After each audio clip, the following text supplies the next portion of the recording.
Hello students, how are you doing? I hope you are doing well. Today we are going to read your second book Snapshots Shorts, first chapter, The Summer of the Beautiful White Horse. From 11th class, this is written by William Saroyan. First of all, I will give you a brief introduction of the lesson. The Summer of the Beautiful White Horse is written by William Saroyan. The story is about two Armenian boys, Aram and Murad, who belong to the Garoglanian family. Their tribe is known for their honesty. They were poor and can hardly earn money for food. They both long to ride, long means wish, desire, to ride a horse. Murad had stolen a horse from a farmer a month ago. One early morning, he brought it to the window of Aram and asked him to come along for a ride. They rode the horse for many days. When Aram gets to know the horse is stolen, he gets shocked but discounts the stealing in his mind. One day, the owner of the horse, John Byro, who is the owner of the horse? John Byro, comes to his house to explain about his missing horse to Uncle Kusaro. One day, on their way back to hide the horse on the deserted vineyard, they meet the owner and feel guilty at the end. The next morning, they return the horse back to the owner's barn.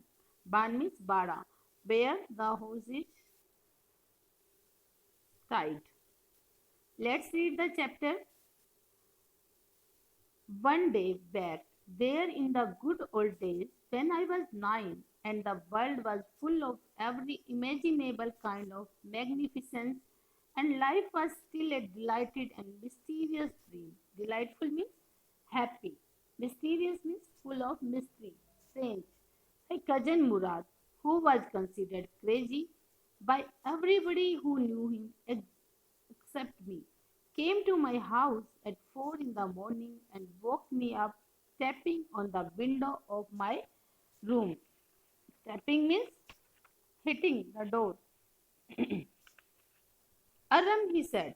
I jumped out of bed and looked out of the window. I couldn't believe what I saw. Now let us see the. It wasn't morning yet, but it was summer and with daybreak. Daybreak means dawn, means time before sunrise. Not many minutes around the corner of the world. It was light enough for me to know I wasn't dreaming. One day, 9 years old Aram was asleep and was in a world of extremely beautiful imagination. Means he was dreaming. His life was pleasant and a kind of in a mysterious dream.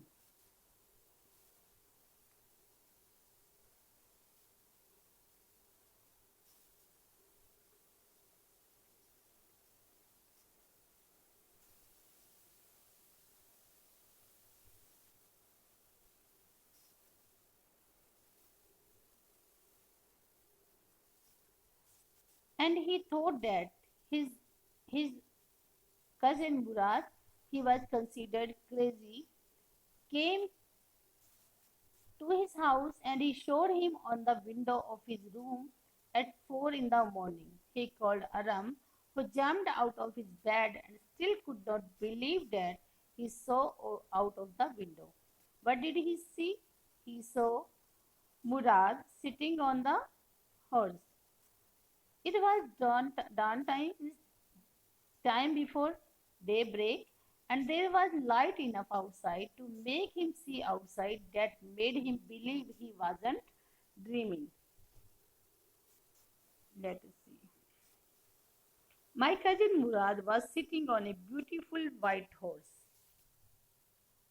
I stuck my head out of the window and rubbed my eyes. Yes, he said in Armenian. Armenian is a language. It is a horse. You are not dreaming. Make it quick if you want to ride. I knew my cousin Murad enjoyed being alive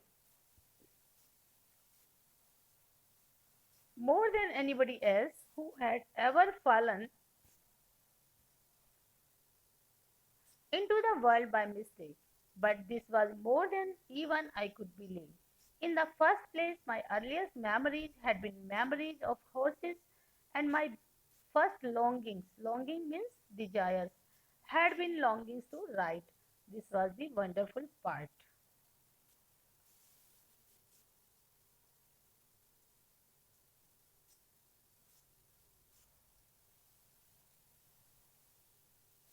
Murad was sitting on a beautiful white horse.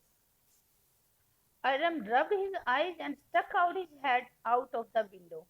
Murad assured him it was not a dream.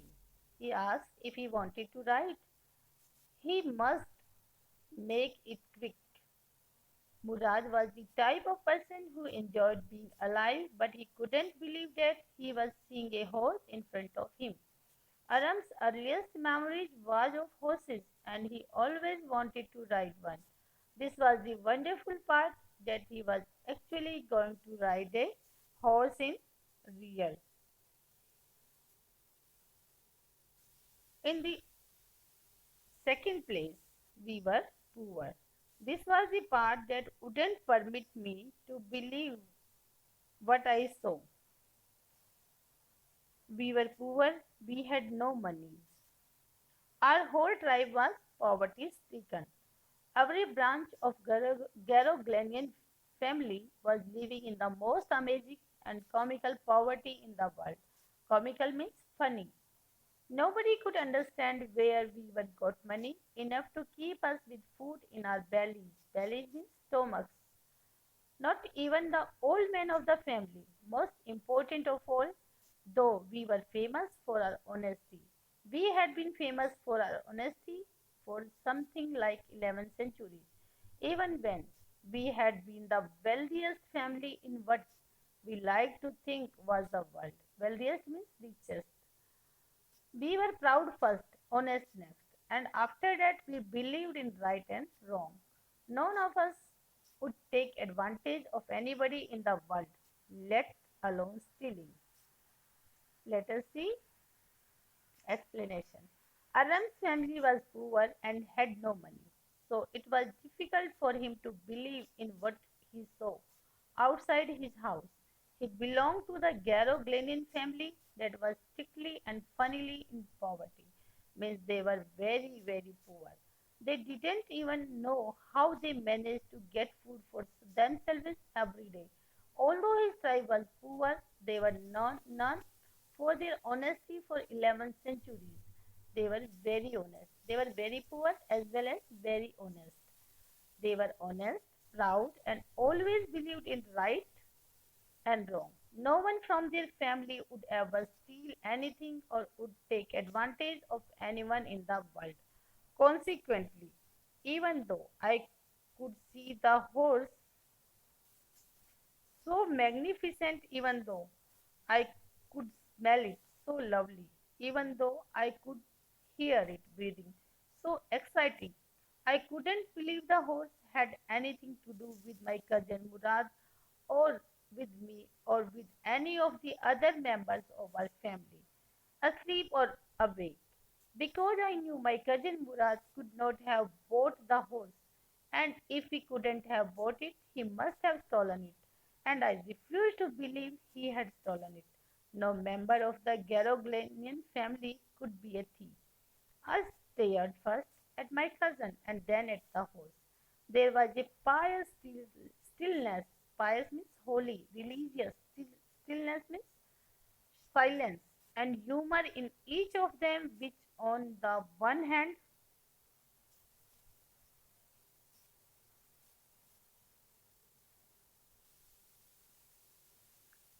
delighted me and on the other frightened me. Consequently means as a result. Aram was so excited that he was seeing a horse that was so pleasant and beautiful. He could smell it and hear it breathing, and still could not believe that Murad or anyone in the family could afford a horse. He was thinking if Murad and had stolen the horse, but he did not believe it, as he thought no one in his family could be a thief. He stared at the cousin and then at the horse. There was a religious motionlessness and wittiness in both Murad and the horse, as one charmed him, attracted him, and the other scared him. Means to think that he has stolen the horse, he was very afraid. Murad, I said, where did you steal this horse? Leap out of the window, he said, if you want to ride. It was true. Then he had stolen the horse. There was no question about he had come to invite me to ride or not, as I chose.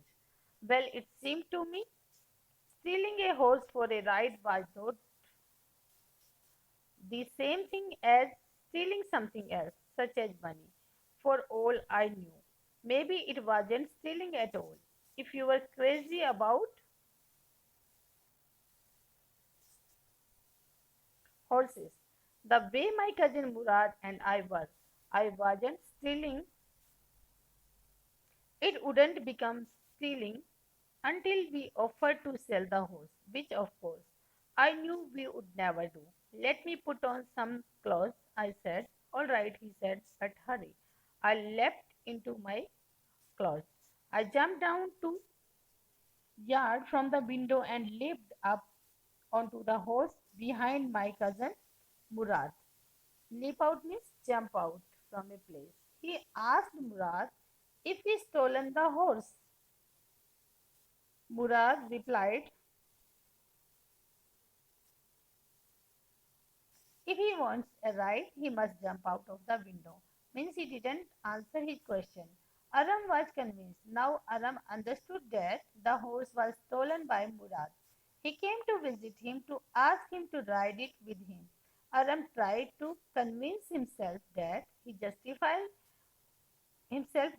was not the same as stealing money, as they both were very crazy about riding a horse. He thought that it would not be called as stealing until they decide to sell it, which they would never do. Aram said he will wear some clothes and come out. He jumped down to his yard from his room's window and sat on the horse behind his cousin Murad. That year we lived at the edge of town on Walnut Avenue. Behind our house was the country vineyards, orchards, orchard means bag, gardens. It,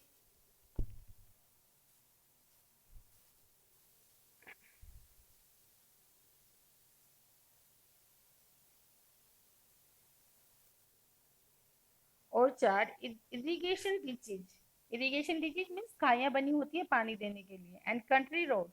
In less than 3 minutes, we were on Olive Avenue, and then the horse began to trot. The air was new and lovely to breathe. The feel of the horse running was wonderful. My cousin Murad, who was considered one of the craziest members of our family, began to sing. I mean, he began to roar. Every family has a crazy streak in it somewhere. Means कुछ सनक होती है हर family में, ये कहना चाहता है. And my cousin Murad was considered the natural descendant of the crazy streak in our tribe. Means he is us saying Murad, a crazy person. Before him was our Uncle Khusaro, an enormous man. अब uncle Khusro के बारे में बता रहा है वो किस type का पर्सन है. An enormous man with a powerful head of black hair and the largest moustache in the San Jacqueline Valley. A man so furious in temper, so irritable, so impatient that he stopped anyone from talking by roaring. It is no harm, pay no attention to it. Vineyard means beta, plantation of grape vines used in winemaking. Orchard means garden, a piece of land of the plantation of fruits. Irrigation ditches means man-made channels used to deliver water to homes, industries, and other uses. Trot means proceed with something. Descendant means a system that develops from an earlier simple version. Means descendant means उत्तराधिकारी. Streak means race. मतलब एक सनक थी उसमें भी. Enormous means huge, बहुत बड़ा. San Jacqueline Valley, one of the long interior valley of California. Aram lived at the edge of the town on Walnut Avenue. There were orchards, vineyards, irrigation ditches, and country roads behind his house. They were on Allied Avenue within 3 minutes, and the horse started to proceed. The air felt new and lovely to breathe. Aram felt wonderful sitting on the horse which was running. Murad started singing loudly, who was considered one of the craziest members of the family. There is one crazy person in every family, and Murad was the one natural descendant of their family.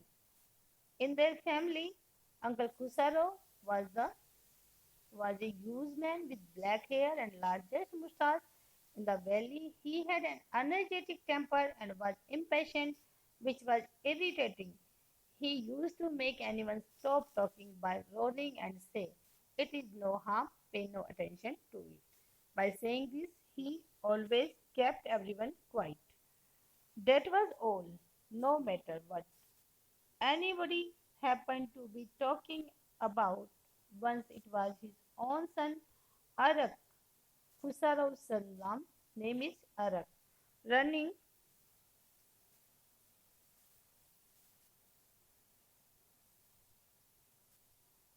8 blocks to the barber shop where his father was having his mustache trimmed to tell him their house was on fire.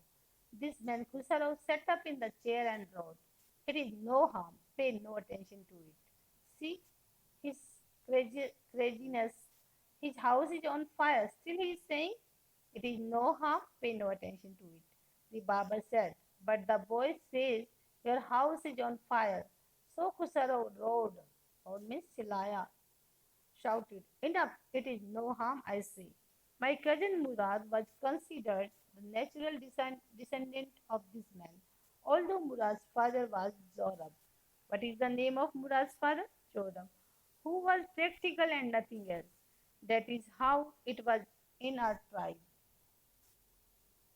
A man could be the father of his son's flesh, but that did not mean that he was also the father of his spirit. The distribution of the various kind of spirits of a tribe had been from the beginning capricious.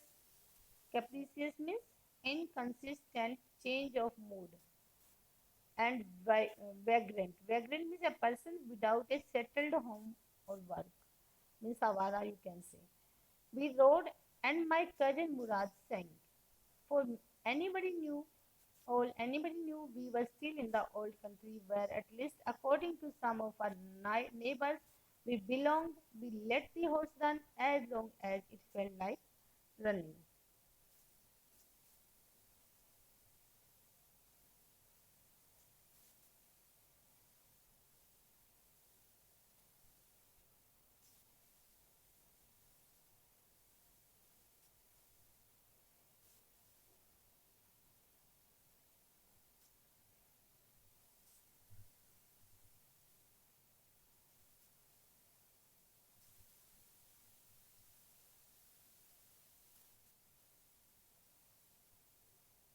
Uncle Fusaro was always his rigid.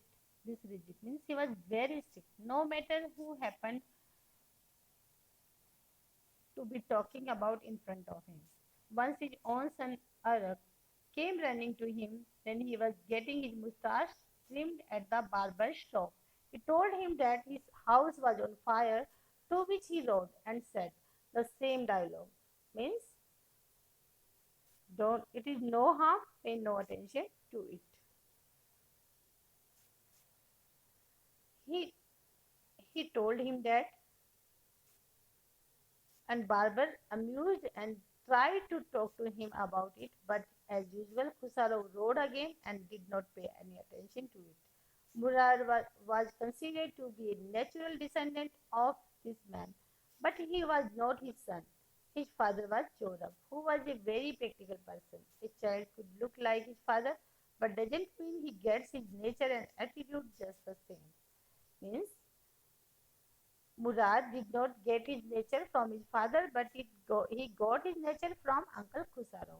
There were different kind of people in their tribe, moody and without any settled work at home or home. They were still riding the horse, and Murad was still singing loudly. They were still in the country yard, where, according to the neighbors, they belonged to. At last, my cousin Murad said, "Get down. I want to ride alone." "Will you let me ride alone?" I asked. "That is up to the horse," my cousin said. "Get down." "The horse will let me ride," I said. "We shall see," he said. "Don't forget that I have a way with horse." "Well," I said, "anyway, you have with a horse, I have also." "For the sake of your safety," he said, "let us hope so. Get down." "All right," I said, "but remember, you have got to let me try to ride alone." I got down, and my cousin Murad kicked his heels into the horse and shouted, "Wajir, Wajir, run." The horse stood on his hind legs, snorted. Snorted means this is the sound of the horse. जैसे the horse चिल्लाता है, and burst into a fury. Fury means बहुत तेज speed.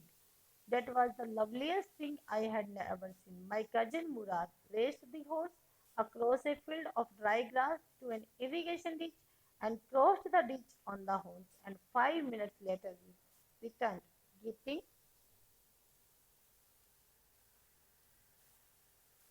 "See how is horse running?" And 5 minutes later returned, dripping wet. Let us see the explanation.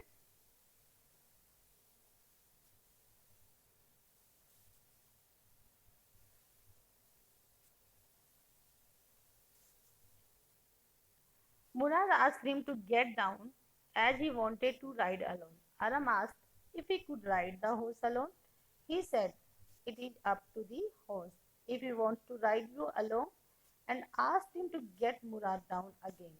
Aram tried to convince him that the horse would let him ride too, which Murad said that "we shall see," and told Aram that he had a way with a horse. Aram told him that he had it too. Means Aram said that he had a way to horse too. Murad told him to get down and said it is for his own safety. Safety. "Let us hope so." Aram got down while telling him that he will ride the horse alone. Murad kicked his heels in the horse and shouted, "Run to him." The horse stood on its hind legs and breathed out and ran into a speed. Murad raced the horse across a field of dry field and irrigation ditches. When they arrived 5 minutes later, they were wet. Wet means गीले. बहुत गीला हो रहा था वो थकान की वजह से. The sun was coming up.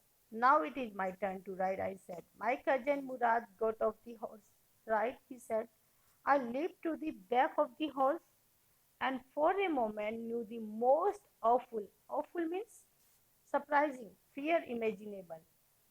The horse did not move. "Kick into his muscles," my cousin Murad said. "What are you waiting for? We have got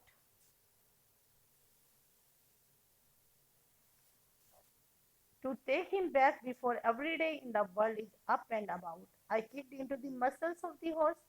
Once again it reared and snorted. Then it began to run. I did not know what to do.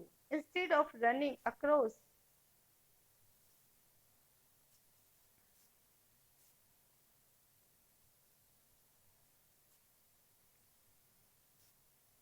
to the irrigation ditch, the horse ran down the road to the vineyard of Dikran Halabian, where it began to leap over vines. This is the name of the place, Dikran Halabian. The horse leaped over 7 miles before I fell. Then it continued running. My cousin Murad came running down the horse. I'm not worried about you, he shouted. We have got to get that horse. You go this way, I will go this way. If you come upon him, be kindly, I will be near. Near means where.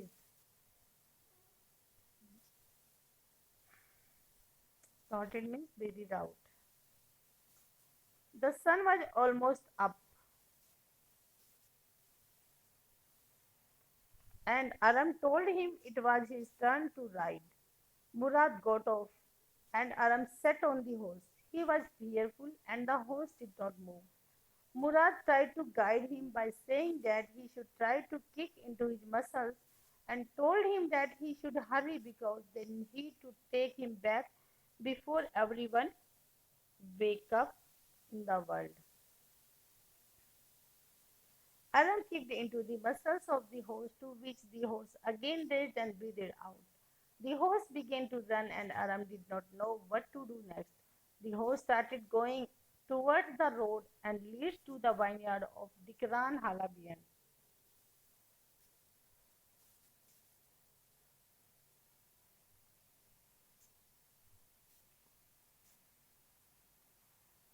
The horse started going towards the road.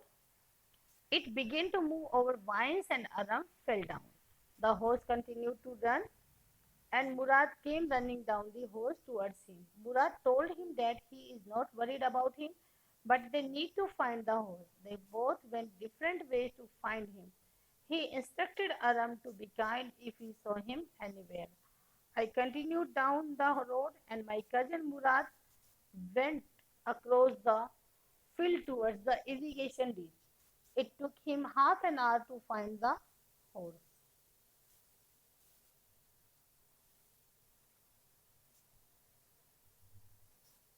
and bring him back. All right, he said, jump on. The whole world is awake now. What will we do? I said, well, he said, we will either take him back or hide him until tomorrow morning.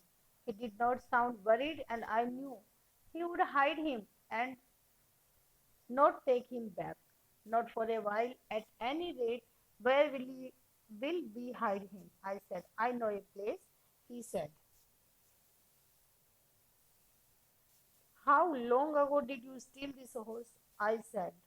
It suddenly dawned on me, and he had been taking these early morning rides for some time and had come for me this morning only because he knew how much I longed to ride.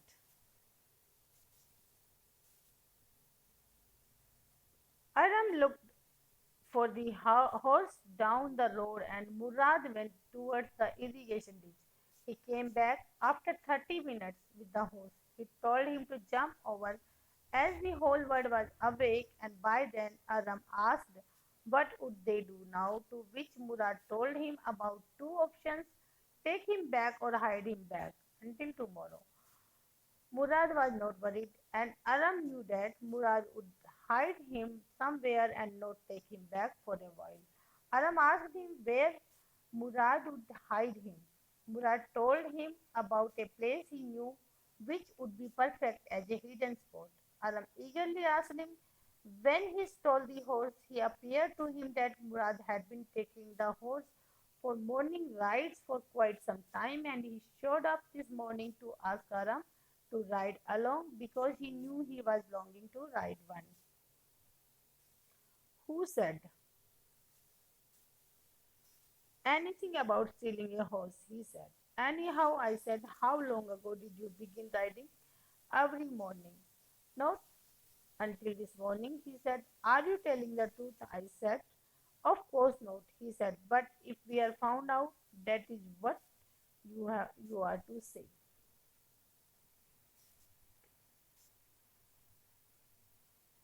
I don't want both of us to be liars. All of you know is that we started riding this morning. All right, I said.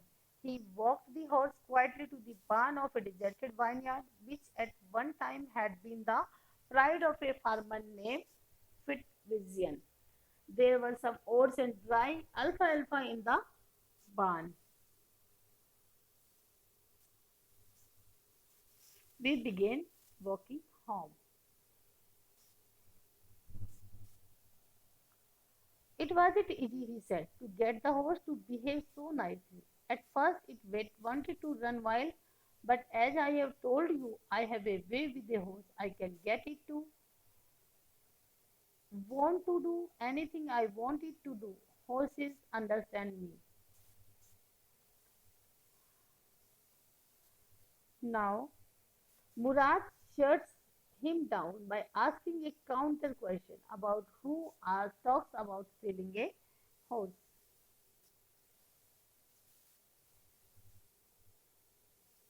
Aram tried to change the question by asking since how long was he riding the horse. Every morning, Murad told him that morning was the first time. Aram was not convinced and asked him if he was telling the truth. Murad said if anyone asked him,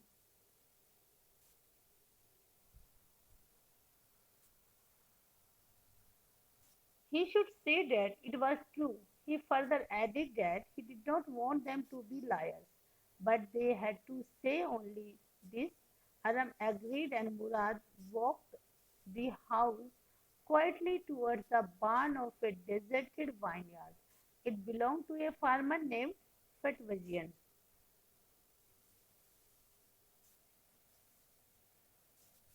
The barn had some oats and alfalfa. They started walking home.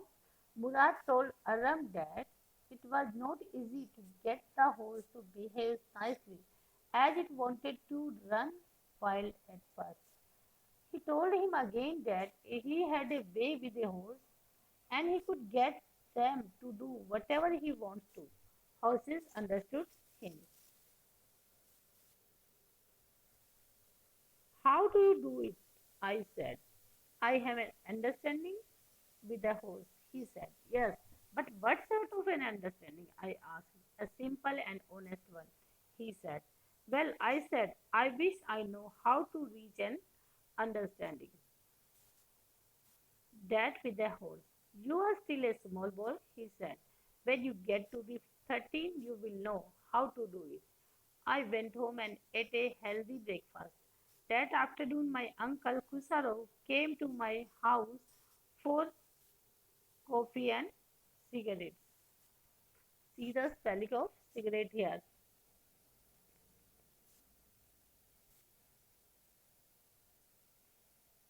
He sat in the parlor, sipping and smoking and remembering the old country. The another visitor arrived, a farmer named John Byro, an Assyrian who, out of loneliness, had learned to speak Armenian. Means he didn't know earlier Armenian, now he learned Armenian. Armenian is a language. My mother brought the lonely visitor coffee and tobacco and rolled a cigarette and sipped and smoked. Then at last, sighing sadly, he said, my white horse, which was stolen last month, is still gone. I cannot understand it. My uncle Khusarov became very irritated and shouted, it is no harm. What is the loss of a horse? Haven't we all lost the homeland? What is this crying over a horse? Aram amusedly asked him how he controlled the horse, to which Murad said he had an understanding with the horses. With the horse, Aram asked him what sort of understanding did he have with him, to which Murad told him that a simple and honest one. Aram confessed he would also like to know how to have an understanding with the horse. Murad assured Aram by saying that he is still a small boy. He will learn when he will be 13.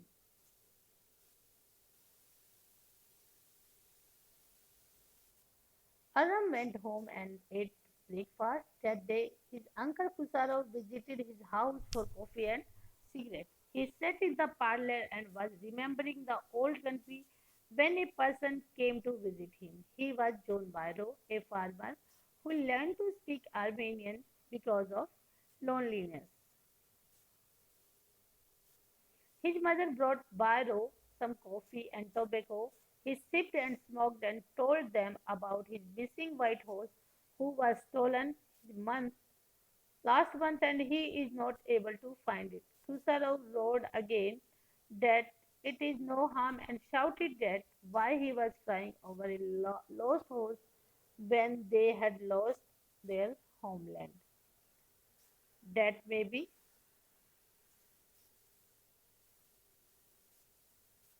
all right for you as city dwellers. City dweller means city में रहने वाले. To say John, Byron said, but of my surrey. Surrey means जो घोड़ा गाड़ी होती है पीछे लगाने की. What good is a surrey without a horse? Pay no attention to it. My uncle Cesaro rode. I walked 10 miles to get there. John Byron said, you have legs, my uncle Cesaro shouted. My legs, left leg pains me, the farmer said. Pay no attention to it. My uncle Cesaro roared. That horse cost me $60, the farmer said. I spit on money, my uncle Cesaro said. He got up and stalked out of the house. Stalk means धीरे धीरे चलना. Slamming the screen door. Screen door को जोर से पटकते हुए. Slam means push hardly. My mother explained, he has a gentle heart. He said, it is simply that he is homesick and such a large man. The farmer went away. I ran over to my cousin Murad's house. He was sitting under a peach tree, trying to repair the heartwing of a young robin which could not fly. He was talking to the bird. What is it? He said. The farmer John Byro, I said. He visited our house. He wants his horse. You have had it in a month. Had it a month. I want you to promise not to take it back until I learn to ride. City dweller means a person who lives in a city. Surrey means a country in south east England. But here is not Surrey, here is a Ghodagari. John replies to Kusaro.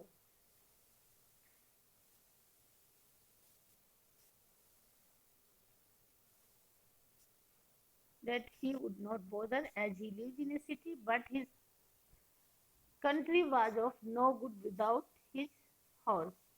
Kusaro shouted that he must not pay any attention to it. John told him that he walked down the miles to come here. Kusaro shouted that he had legs to which John said his left leg hurts. Kusaro again tried to shut him down by saying that he should not pay any attention to it. John shared that his horse cost 60 rupees, $60. Then to which Kusaro replied, he spit on money. Kusaro then John got up and went away, slamming the door. Aram's mother told him that John had a gentle heart as he was homesick and he was such a large man. Aram went to Murad. He was sitting under a peach tree, talking to a robin bird. He was repairing the wing that was hurt. Aram told him about John Barrow and how he visited their house and he wanted his horse. Aram asked him not to return the horse until he learns to ride it.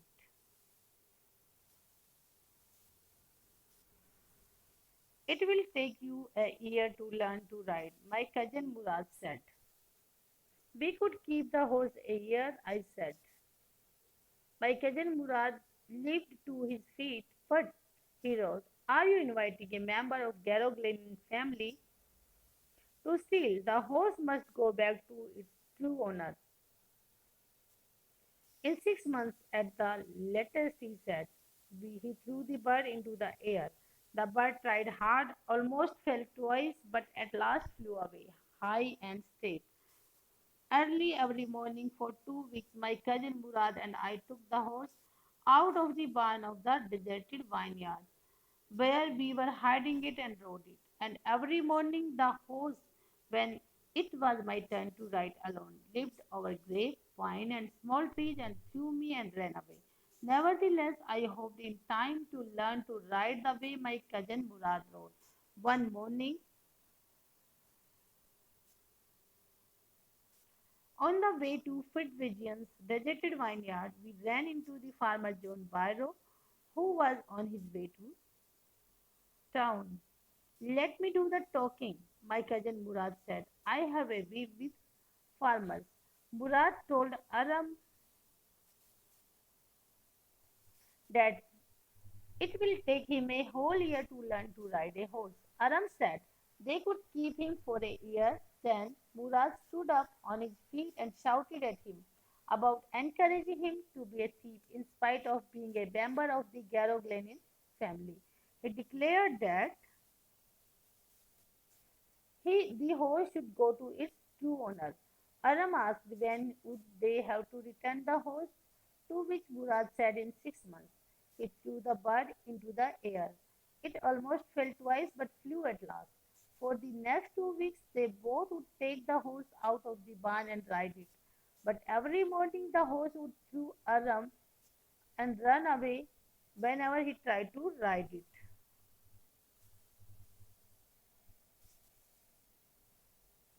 He still hoped he would learn to ride it the way his cousin did. Once on the way to the deserted vineyard to hide his horse, again they met John Viro, who was on his way to town. Murad insisted on talking to him as he had a way with farmers. Good morning, John Viro, my cousin Murad said to the farmer. The farmer studied the horse eagerly. Good morning, son of my friends, he said. What is the name of your horse? My heart, my cousin Murad said in Armenian. A lovely name, John Baru said, for a lovely horse. I could swear. It is the horse that was stolen from me many weeks ago. May I look into its mouth? Of course, Murad said. The farmer looked into the mouth of the horse.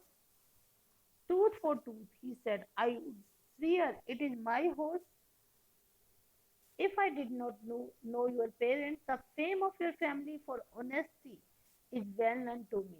Yet the horse is the twin of my horse. A suspicious man would believe his eyes instead of his heart. Good day, my young friends.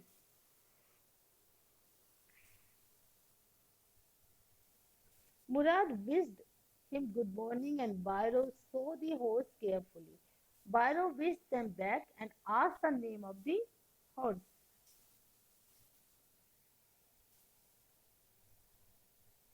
Murad said my heart in Albanian language. Byro complimented that it was a lovely name for a lovely horse. He swore that it was his horse that was stolen weeks ago. He asked if he could look into his mouth. After looking from tooth to tooth, he said it was his horse. If he did not know his parents, he said the house was a twin of his horse. Further said that his family is all for honest, known for honesty, but the horse looks just like the one he lost. A man who is suspicious would easily believe his eyes and not his heart. He wished them and went away. Good day, John Byro, my cousin Murad said. Early in the following morning, he took the horse to John Byro's vineyard and put it in the barn. The dogs followed us around without making a sound. The dogs, I whispered to my cousin Murad. I thought they would bark. They would at somebody else. He said, I have a way with dogs. My cousin Murad put his arms around the horse, pressed his nose into the horse's nose, petted it, and then we went away. I do not know what to think, he said. The horse is stronger than ever, better tempered too. I thank God my uncle Husaro,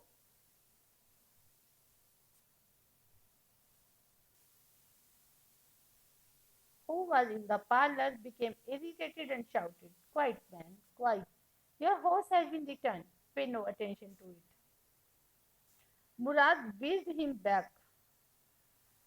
The next morning, they took the horse back to John Byro's vineyard and put it in his barn. The dogs followed them around without making any sound. Murad replied they would not bark at them, since he had a way with dogs also. Murad put his arms around the horse, then pressed his nose into the horse's nose. He petted him and then they went away. That same afternoon, John came to Aram's house